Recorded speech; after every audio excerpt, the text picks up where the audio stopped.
That's the particular one I'm looking for. Law. Oh, hold on, please. Just Work in Nigeria. I will get it out. If you play by It's not even him that. No, there's one place he wrote. AK. Oh, I should have gotten the page before I started. To call Nigeria into. I think I will get it. It is of despair. But here is one close to that. It's best for bondage. Best for peace. You know, on this page, I noticed that all the Christians are against Sharia. All the Muslims are for Sharia. One who went further to say that Sharia law is the Islamic legal system derived from the Quran, Hadith, sayings and actions of Prophet Muhammad and other Islamic sources. It provides guidance and various aspects of life, including worship and ritual, family and marriage, crime and punishment, business and commerce, inheritance and property. Sharia law aims to promote justice, fairness, and compassion. How? What do you see? You know, one thing that I've come to realize about Islam in Nigeria is that maybe all over the world is like it's best for they want to tell you that Islam is a religion of peace. It's a religion of justice, equity, and fairness. They keep telling you all these valuable, positive words. Whereas, and again, incoming voice call from Vito on Biafra. Sorry. Hello. It's not going to come because because I'm not couldn't for a place of bias. Okay. They are talking about Biafra. Tribalism. It don't have the. So, all this. When, for instance, it's called misdirection. They are talking about. In fact, other one of the religions that understood very well the concept of misdirection is Islam. And what is misdirection? Misdirection like Sharia law is a situation whereby what look real, what your brain is used to as normal is presented to you. Whereas the end of what you are observing is actually a different motive. That is misdirection. Because already based on tribalism. You watch a process unfold. You expect that the outcome should end this way. But really they are giving you that process of variables, that process of action, because that's what your brain can understand. But the agenda behind the process is different from your expectation. That's misdirection. For Southwest. So, and also, sorry, please, give me tissue. Sorry, I've been. Yeah. So, in that, what can see we are seeing right now. Please let me take care of my situation now. I will explain what is going on right now. I don't. The country. But however, what the give me Biafras are doing. So hold on a second, please. And also a division of labor. Also bring their team to favor the Igbos. So sorry and about they want that. The Urobos. They are now, what is actually happening here is this. To bow to them. That cannot work. When the North, when I say North, please, I refer to the core North. That their plans. When the North are not voted for these Muslim ticket. When the North, the expectations of the North are different from the expectations of the Southwest. Ticket. Now, what I saw are two different expectations forming an alliance to grab power. We support them. Just for the sake of grabbing power. And now that power is in their hands, a Western agenda. Everybody's waiting to actualize their expectation. Unfortunately, one person who has the power is actualizing his own expectation, whereas the other one is not seeing his own expectation. Now, what are the expectations? One person grabbed power. One person grabbed power to foster a Yoruba agenda. Whereas one other person formed an alliance for the hope that the eventual Islamization of this country will be faster. Unfortunately, the person that is there has no, he's not really in on this Muslim agenda. All that he is in is Yoruba agenda. Because if the Igbo man becomes the president. So when a group of people now say they want to introduce Sharia law in the Southwest, it's pure blackmail. Say, hey guy, we had an understanding. So you're not doing it. Perhaps we should jolt you faster. Let's do something to jolt you. That's what this thing is all about. All my analysis. That is what this thing is all about. I saw this words. Let me quickly say something here. For a foot of thought. And I will draw the attention of my Igbo brothers to this very particular line of thought. Double comment. Thank you. God bless you. Every time I come here and I'm discussing the ills of Nigeria, and it sounded true. Most of these Igbos that are pro-Biafran Biafra champions, they will come and say that if you know all this, then why are you hating Nnamdi Kanu and why are you hating Simon Ekpa? Well, for starters, I don't hate Nnamdi Kanu. I just don't like his ways and approach. For Simon Ekpa, I don't like him. I don't like Simon Ekpa. That one, you are correct. I don't hate him, but I don't like him. Now, why do I stand this point? Whereas the Fulanis or the Connaught are operating a system of misdirection, these pro-Biafran groups are also operating a system of misdirection. It's just that their own approach to misdirection is very poor. You can just read it and know what they are saying, or what the plan is. You see, when I joined IPOB for 3 months, 3 months, I started bringing new suggestions. I said, look, let us drop this tribal line we are going. It's not going to sell. This tribal line of trying to trace everything to Igbo, it won't sell. It's not going to sell at all. Nobody is going to change his culture to accept that of Igbos. It's not going to work. Rather, let's start from a place of region. Let's give it a regional coloration that, oh God, that we are fighting for the region. But because it was already founded on a tribal agenda, on a tribal expansionist stroke supremacist agenda, they didn't listen to me. In fact, where I became sure of my submission, of my conclusion, was when I had a rally in Delta State, and we named this thing Eastern Unity Forum.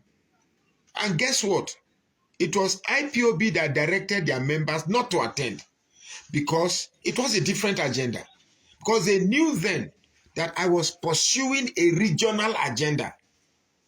But then it was a tribal agenda.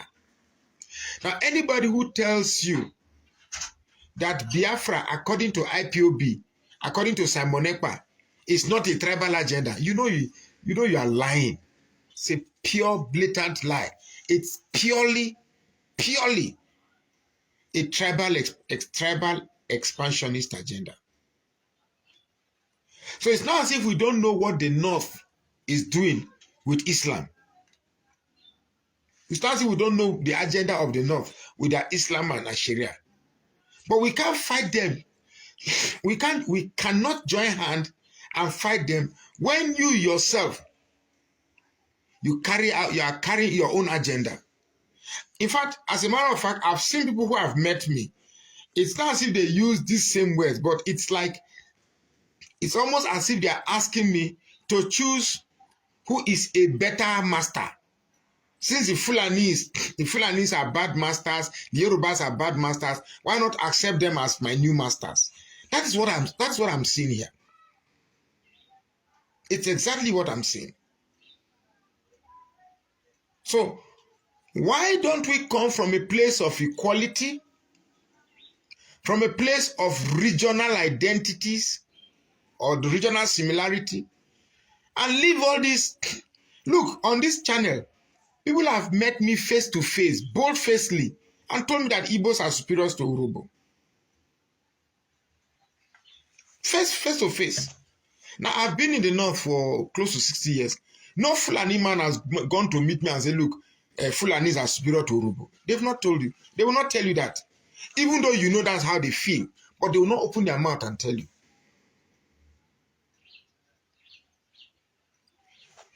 Look, the problem of the South is not the Fulanis trying to capture the South. The problem of the South is us not working as a region. We always blame the Yorubas of being tribalistic. But in essence, incoming voice call from 0201. We are also tribalistic.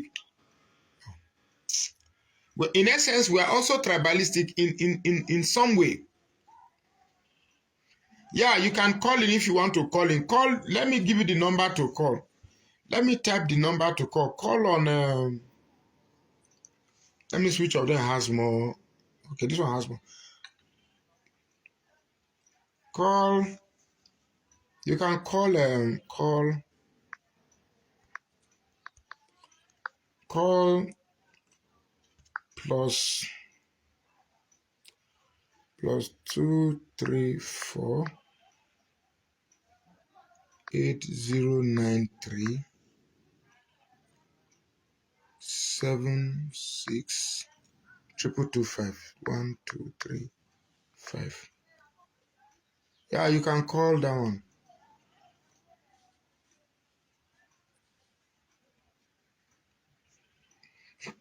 You can call that number plus 234 8093 76 225.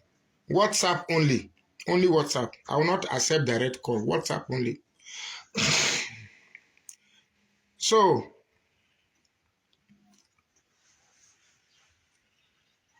it is not as if the rest of us are not seeing the agenda of the Connaught.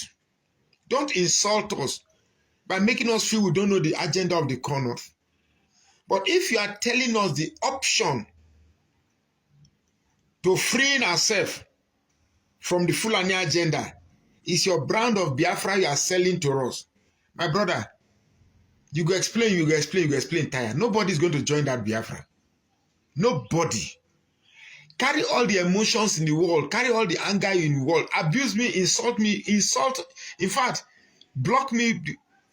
You see, one of the things is that people who carry agenda, they hate, excuse me. One of the problems with people who carry agenda is that they hate hearing the truth. You see, in the north, there are many tribes in the north, in case you don't know. Many tribes. And for many years, the other tribes in the north are left with no choice but to be subservient. Like in Meduguri, for instance, if you're a Christian, don't bother to be anything because you hardly get far. But in the southwest, too, there are other tribes.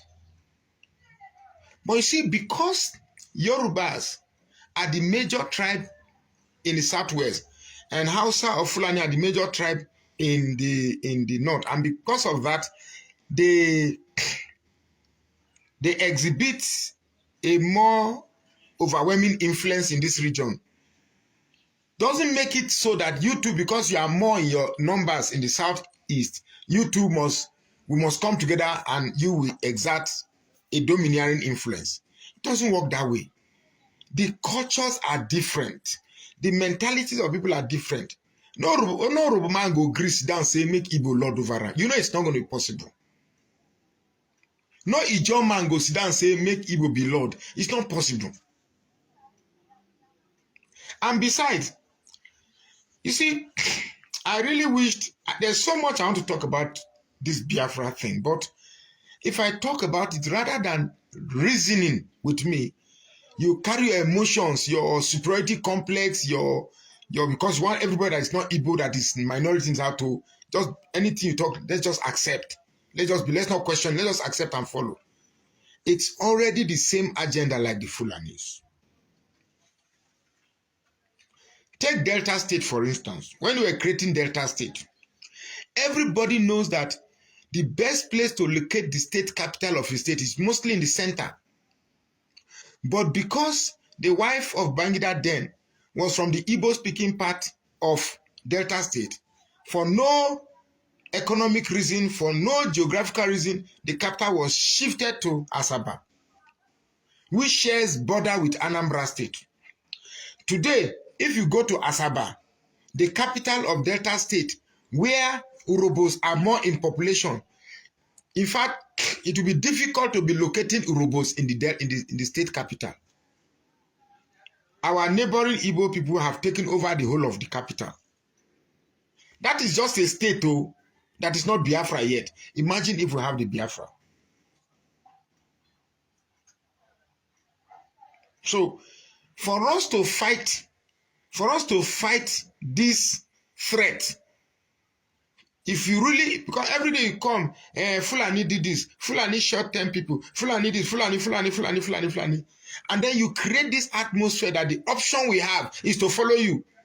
Hey, bros, you're playing a bad job at this.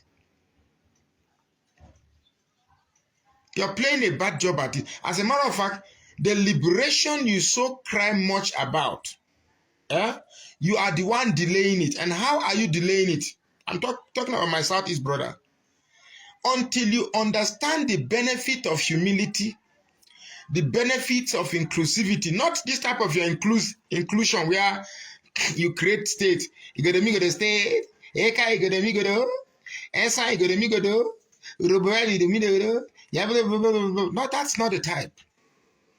You don't just sit somewhere and start drafting things and lumping people. The same thing that you claim Lord Lugard did by not consulting people, the same thing you are doing, but because it is you that is doing it, you want us to see it differently.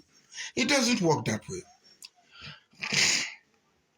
We are going through this whole thing we are going through. Yeah? South, South, and Southeast. The unity of that place is delayed because of the lack of humility. And this I would boldly say, after all, this is Woto Woto TV. I've come to realize that even some educated ones, there's a man that called me when I knew him from the days of that IPOB thing. He said that job people, they go just get money, go marry plenty wives. They know they're very lazy. You see the rest of us as lazy. We don't want to do anything. Until you come down that high horse and begin to see yourselves as equal with everybody around there with the same problem and show a deep sense of humility, the unity in that place can never work. The unity in that place can never work. Look, sorry, I'm not saying this to offend anybody. Please. I'm not saying this to offend anybody. The moment these guys started redefining people's history, telling them that they don't know history, trying to force and claim part of people based on perceived Igbos that are living in that place, that was where I knew your Biafra will never come. Because Igbos are in Delta State, Delta is Biafra. Because Igbos are in Benin, Benin is Biafra. Because Igbos are in Benue State, Benue is Biafra. That's a poor approach. That is the most foolish approach to expansion. Like, we already know it's all about expansion. And it's not a crime. Every time I say it's an expansionist agenda, you get angry. There's no crime. There's no crime in wanting to expand. After all, Fulanis are expanding. America is expanding. Yorubas are expanding. Everybody's expanding. But at least, make you do your own. Make your own day presentable now. Do your own. Make your own day presentable. You don't just come out, ho-ha. Say, Benin is Delta. Benin is Biafra. Delta is Biafra. This is Biafra. And you think because just mention Biafra, Ochiko, they don't say we Biafra, so we will not get choice now. Oh, hey, Biafra, Aka Biafra. We just follow like that. You think these people don't have pride? You think they don't have pride? You think they don't have self-worth? And when we say no, you say slave. If you start calling us names, and you think this blackmail and bullying will force us to go, and the last card they play is that envy and jealousy. Only a fool will think anybody is envious and jealous of you, because there are certain cultures that money does not define the worth of individual. I don't have money. I really don't have money. But my community gave me a chieftaincy title. Why? Because they observe my work, that I'm speaking and representing the people of Robo. So they called me to reward me based on my work, and not based on the money that I have. In my culture, when 3 people come to sit and there's 1 chair remaining, nobody's going to look at who has the most money to occupy. When there's a family of elders and 3 people come, nobody's going to ask, among 3 of now, who get money pass? Now you, okay, consider. No. They will ask, who is the oldest among you? You are okay. Whether you get money or you don't get money, you'll come and sit down. During my father's burial, when we were doing family meeting, there's one guy, he's a member of the House of Rep, Delta State. He came and he stood up when the whole seat were occupied. He stood up to the whole meeting. He didn't force himself. Even the governorship representation of Delta, when he came to my father's burial, he went around kneeling down for elders. Imagine a governor of one pet that has a governor, whether with money, with jeep, with enter police, go they kneel down for. No. Our biggest problem in the South is not Fulanis imposing themselves on us. Fulani cannot impose themselves. Our problem is the lack of cooperation. It's the lack of cooperation and lack of respect for one another. Somebody said he's going to call. Let me call the number again. You said you are going to call.